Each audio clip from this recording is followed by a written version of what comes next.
দেখো এটা কে এসে বসে আছে আমার ব্যালকনির বাগানে। দেখো অতিথি,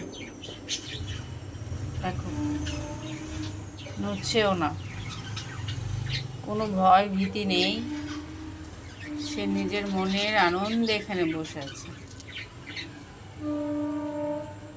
ভয় পাবে যে তাও না, সুন্দর। কি করছিস এখানে? কি কি করছিস এখানে? কি খাওয়া হয়ে গেছে?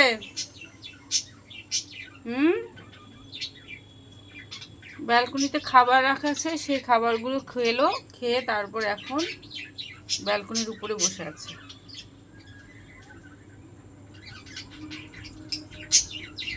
কোনো ভয় নেই।